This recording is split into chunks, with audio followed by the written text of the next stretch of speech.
I'm Candace Presley with WSB-TV in Atlanta. Welcome to the Atlanta Press Club Loudermilk-Young debate series from the studios of Georgia Public Broadcasting. This is the general election debate among candidates for Agriculture Commissioner. Let's meet the candidates for this debate. They are, in alphabetical order, Tyler Harper, a Republican, currently serves in Georgia's State Senate's 7th District. Nakita Hemingway, a Democrat, is a realtor-turned-farmer from Decula, Georgia. David Raudabaugh, a Libertarian, is an entrepreneur from Marietta, Georgia. Now, let's meet our panelist.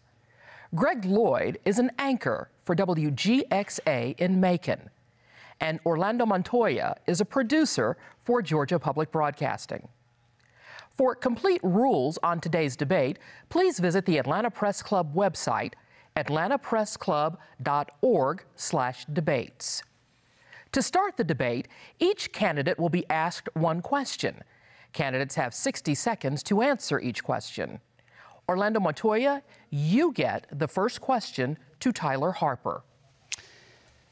Tyler Harper, in the last legislative session, you championed the contentious so-called Freedom to Farm bill, which became law in April.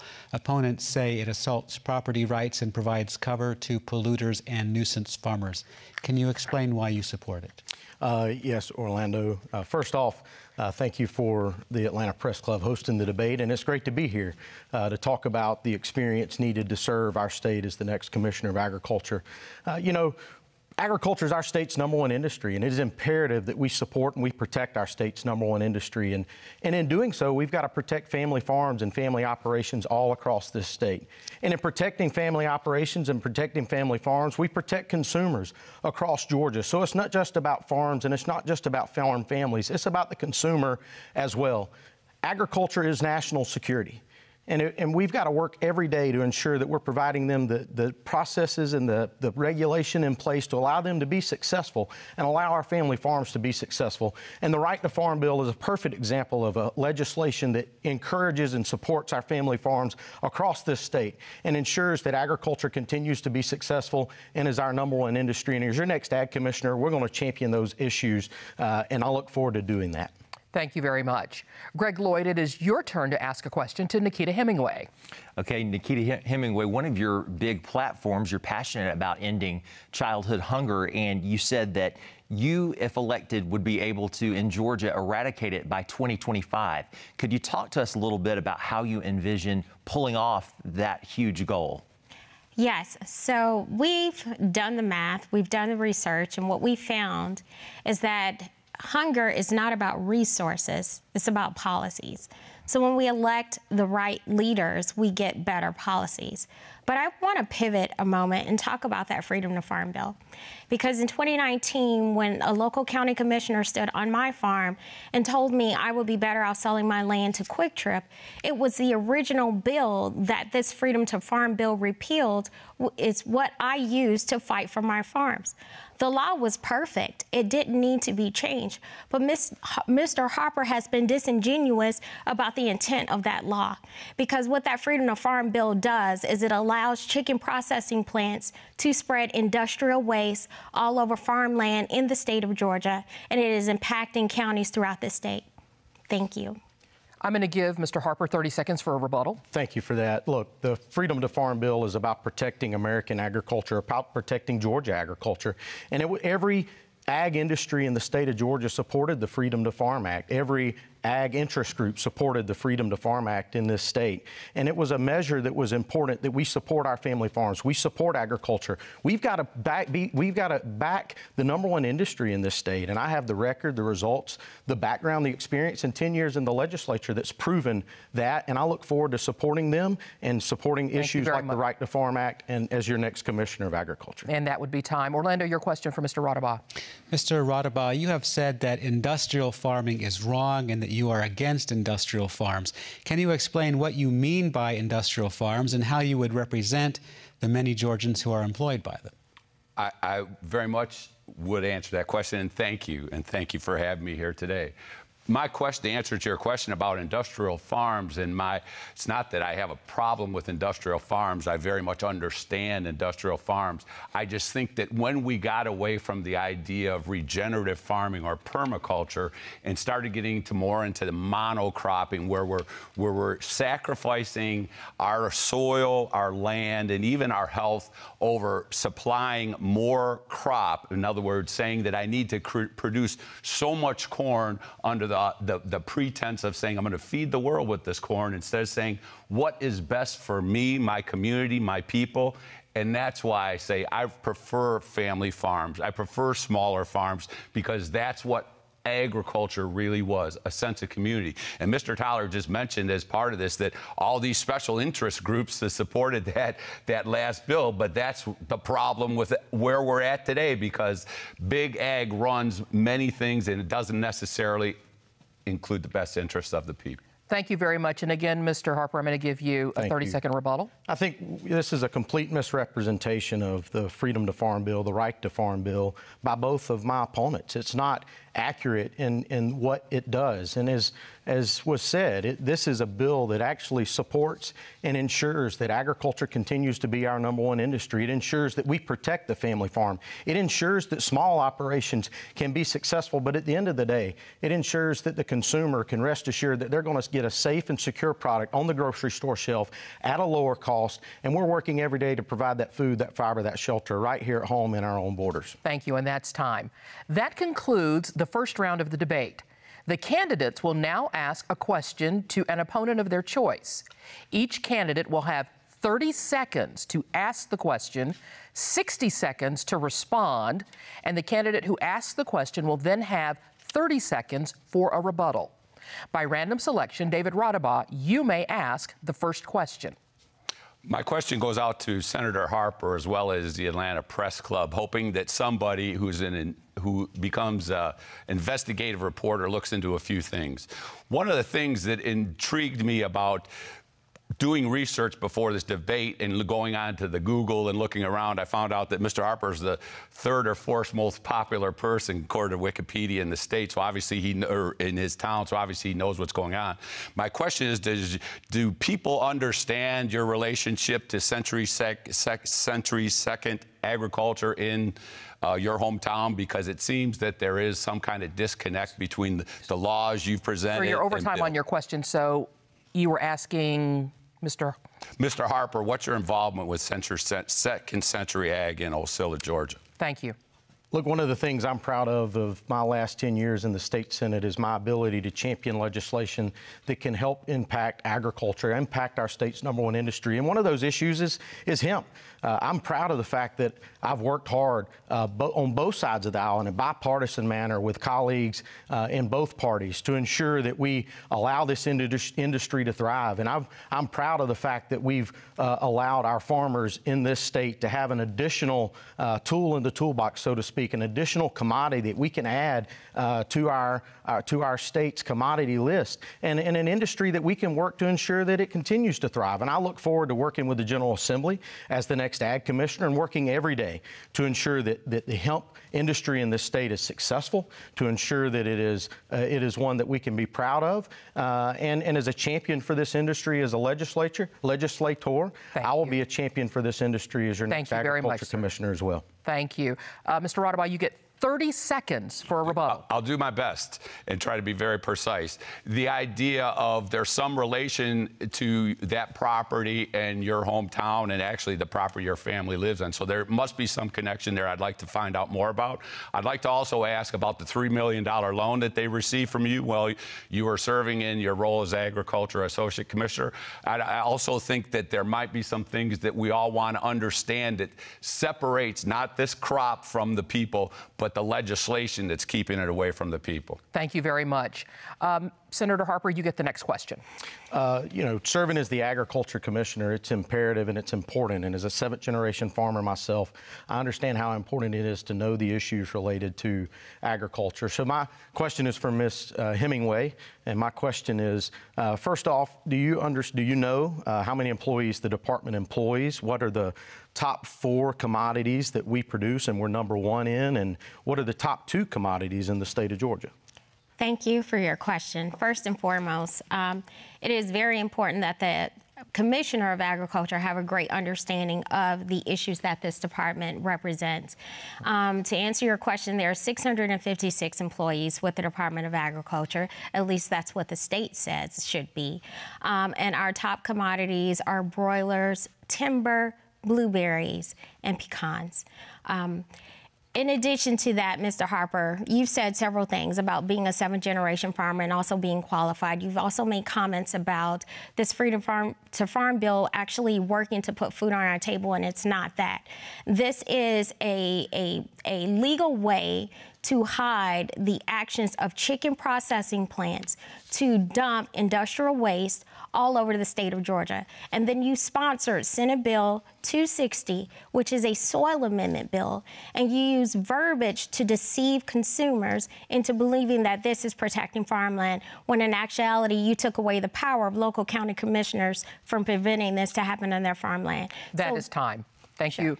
Harper, you get a 30-second rebuttal. Thank you. I think it's abundantly clear that it's important that we have somebody that has the background, the experience, the knowledge, and the know-how when it comes to agriculture. You know, agriculture is who I am, and what I'm about. It's important we have somebody that completely understands the industry, that understands the impact of regulation and policy and legislation.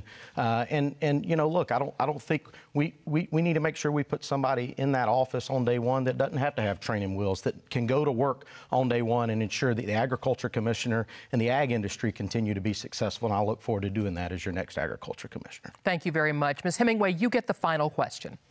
Yes, so my question is to Mr. Harper. We are currently living in a time where we're facing inflation, we're facing a food crisis.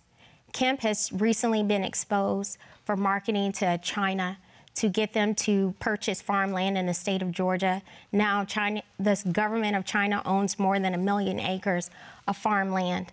I want to know what sacrifices you're willing to make should you be elected the next ag commissioner or just as a candidate in order to ensure that the people of Georgia have an opportunity to move forward. I think you hit on a very important point. You know, the foreign ownership of farmland is definitely an issue that we have in America, in our state, and we've got to work every day to prevent foreign ownership of farmland, because that goes against our national security. Agriculture is national security.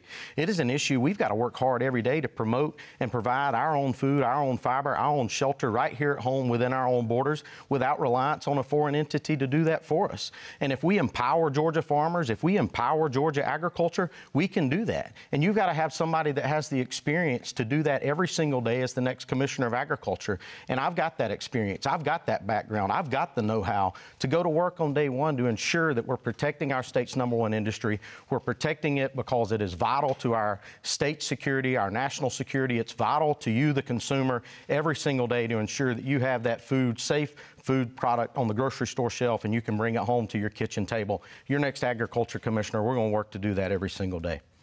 Nakita Hemingway, you get 30 seconds for a rebuttal. So the key word in the question was sacrifice. And Mr. Harper's answer was none. The reality is that the Commissioner of Agriculture should be someone who's been making sacrifices from the beginning. Day one started for me when I put my name on the ballot.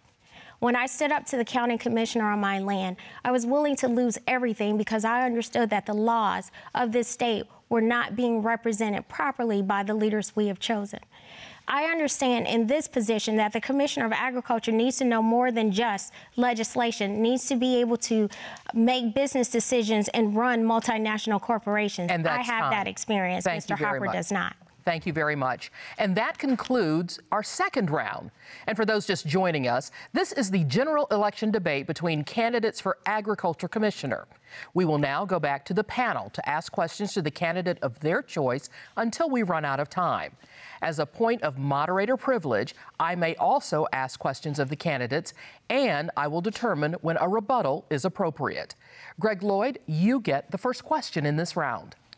Thank you, Candace. I want to go back to something, Nakita Hemingway, a follow-up, if you will. One of the things that we're talking about a lot here today is the Freedom to Farm bill, and you did mention the chicken farmers, and there have been people who have that stance. But what would you say to farmers, the smaller families that maybe have a hog farm, or they've been growing, you know, whatever crop it may be for a while, and they're worried about, say, a neighborhood coming into the area, being developed, and then someone forcing them off of their farm? Do you see value in the bill in that way, or are you completely against it? And I would just like to get your thoughts. So let me be clear. The original bill that Mr. Harper and his buddies repealed actually provided the protection for farmers. The law stated that if there was a farm in that area before a subdivision or a home came into that community, that they had the right to make sure that they were abiding by the laws. In other words, that the farmers were protected and the new members of the community must adjust. They weren't nuisances. But to be clear, this Freedom to Farm bill has nothing to do with farmers or chicken farms. It is clearly to protect chicken processing plants. There are 20 counties being impacted by this. There was a spillage into the Little River from runoff from one of these facilities, one of these farms that is dumping this waste on this property. If you look at the cancer rates throughout the state of Georgia, in the counties where this is happening, the cancer rates are the highest that it has ever been, and it's above national average. So Mr. Harper can lie about whatever he wants, but the reality is this is impacting small farmers. Ms. Hemingway, that is time. You get a rebuttal, sir. Thank you. Look, it's clear I'm not lying. My opponent is lying about the legislation, and if she understood what the bill actually does in protecting agriculture and protecting our state's #1 industry and protecting family farmers all across this state, she would understand the importance of that. And as your next ag commissioner, it's important that we have somebody that understands that we need to protect our state's #1 industry. I'm the only person on this stage that has the background, the experience, the knowledge as a 7th-generation farmer with a peanut, cotton, timber, beef cattle operation, farming the same piece of soil for 125 years. I'm proud of my record. I'm proud of my experience as a small business owner, and I look forward to serving you. Thank you very much, sir. Do I get a rebuttal? He did refer back to me. I will give you 30 seconds for a rebuttal, and I'm going to hold you to that 30 seconds. Thank you. I'm a licensed realtor. I practiced real estate for more than 20 years. I also studied real estate at Georgia State University. I am the most educated and knowledgeable about land use rights and property rights. I know exactly what I'm talking about. You don't have to take my word for it. Look on social media. Talk to the people in this community. Look at the WSB TV investigative reports. They will tell you what is happening. I don't have to invent nothing. It is the truth. And Mr. Harper knows it. Thank you very much. I'm going to go now to Orlando. Your question for the candidate of your choice. Tyler Harper, the success of Georgia farms depends heavily on climate, and scientists tell us that climate change will lead to heavier rains, more dry spells, hotter temperatures, among other stressors for Georgia farmers. How will you help Georgia farmers prepare, respond, and adapt to climate change? Look, I think, first off, our climate is always changing. It's something that we've got to continue to focus on and work on when it comes to agriculture. But at the end of the day, we can't put burdensome regulation on our state's #1 industry. For it to thrive, we've got to ensure that we have the right regulation in place to allow our industry to thrive, to protect our environment and protect family farms and the consumers all across this state. We've got to work hard every day to make that happen. And we can do that by ensuring that we have the right regulation in place. We have the right policies. We are investing in our next generation, investing in farmers, investing in small businesses across this state. As a small business owner myself, I understand the importance of small business to this state. I understand the importance of agriculture to this state. With my background and experience, I can do that as your next Commissioner of Agriculture, working with the federal government, working with the legislature to ensure that we have the right policies in place. We have the right regulation in place that allows our state's #1 industry to thrive and allows Georgia to continue to be the #1 place for business. And we can't do that if agriculture isn't successful. Thank you very much. Greg Lloyd, do you have a question for a candidate? I certainly do. David Raudabaugh, I'd like to ask you, I know that you have an extensive business background, and I would like for you to elaborate more for voters what you bring to the table in terms of farming. Do you have a farming background? Because I'm interested to know that? Absolutely. So I don't have a traditional farming background. I grew up in the inner city of Detroit, Michigan, and have lived here in Atlanta for 39 years happily. So my background is actually around farming cannabis. And that might be surprising, but I have a multi-state background where I sell into different states where cannabis is legal. So I've had much experience in that side. As a matter of fact, more experience in the cannabis field than anybody on the stage. So as the impact is going to come to this state from this cannabis plant, both as adult use marijuana and industrial hemp, there is no one on this stage that is better suited to let us realize the monetary value and impact that that crop can have on our economy, our health, and our ecology. If anyone wants to talk about green farming, it has to include what we refer to as industrial cannabis, or the word hemp, which is referring to part of the cannabis plant that's used in different ways, including to heal the environment. And that is time. Thank you, sir, for the answer to that question. We have time for one final question. Orlando, you get to ask it. Nakita Hemingway, the average age of a Georgia farmer is 58 years old. Only 8% of Georgia farmers are under the age of 35. This is a coming crisis. What should the Department of Agriculture do to attract young people into the profession? So we should educate more. The reality is, when I tell people and let them know that I am a fifth-generation farmer, that I didn't wake up one day and decided to jump into this industry, they're shocked. When you talk about agriculture, most people get the perception that a farmer is a white man with overalls on a tractor. We've got to change that. The average farmer in the world is a woman. 52% of the farmers in the world are women. The first farmers in the United States were African-American, dark-skinned like me. So I believe that when we increase education, when we make this a little bit more sexy, and when we show that there's real opportunity in this space, not for those who have the stereotype, but for intelligent people who care about our food system, who care about our environment, who want to be a part of the process and bring change to the state of Georgia, I believe that's how we bring the average age of Georgia farmers down, and we secure our food for the next generation to come. Thank you very much, Nakita Hemingway. And everyone, that is all the time that we have for questions. Each candidate will now have 60 seconds for a closing statement. Nakita Hemingway, you get the first closing statement. As I stated, I am a fifth-generation farmer. My ancestors were rice farmers off of the coast of the Savannah River. And for more than 100 years, my family owned 360 acres, and now we own none of it. I am a licensed realtor. I understand property rights, and I have been in this industry for more than 20 years. There's no better advocate than myself for the property rights that not just farmers, but private landowners face. I worked in corporate America. I am a former chief operation officer of a tech startup, and I know how to make money. None of my opponents has the business experience that I have. I've managed multi-million-dollar budgets. None of my opponents has that ability. I know what it means to fight for your workers and to fight for farm workers. So in summary, what I am telling you is I am the only qualified candidate on this stage. And with my leadership, we will bring in a new era of agriculture in the state of Georgia that is equitable, just, and we will make a lot of money. Thank you very much. David Raudabaugh, your turn for a closing statement. Thank you again for having me here. This wasn't easy, and I commend both of the other candidates for being here. This was challenging on many levels. I'm here for absolutely the right reason.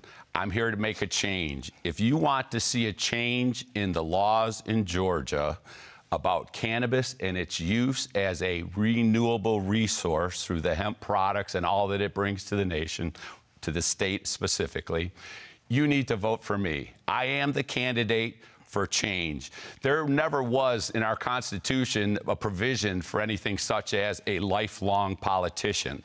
That's what's wrong with our system today. There shouldn't be lifelong politicians. There should be people like me who go up with something very important to accomplish, goes back after they accomplish that thing to their neighborhood and their community and lives their life on. So that's what I hope to do when you elect me as your next agriculture commissioner of Georgia. Thank you for your time. Thank you very much. And our final closing statement belongs to Tyler Harper. Thank you. Well, first off, thank you to the Atlanta Press Club for having us today to give us an opportunity to tell our story and tell why we should be the person to lead our state's #1 industry as the next Commissioner of Agriculture. You know, as a 7th-generation farmer growing up on the family farm, you know, I learned a lot of things, learned farm values. And those farm values have what built me and have made me who I am. Quite simply, agriculture is who I am, and what I'm about, from the days as a 4-H and FFA member to my education at the University of Georgia to now serving as a state senator for the last 10 years. I've worked every day to ensure that our #1 industry is successful. I've invested time and I've sacrificed to ensure that agriculture continues to be our state's #1 industry and allows it to be successful, and so that the next generation can have an opportunity just like I did. As a small business owner, I've worked and I've put those paychecks to work, and I've paid people, and I've worked every day just like you have, and I look forward to serving you as your next Commissioner of Agriculture. You can learn more at TylerHarperGA.com, and I'm running for Agriculture Commissioner because sometimes it takes a farmer. And that concludes our debate. We'd like to remind voters that Election Day is Tuesday, November 8th, and early voting begins October 17th. Our thanks to the candidates and to our panel of journalists. We'd also like to thank the Atlanta Press Club for arranging today's debate. For more information about the debates they will host this election season, please visit atlantapressclub.org/debates. I'm Candace Presley. Thanks for joining us for the Atlanta Press Club Loudermilk-Young debate series.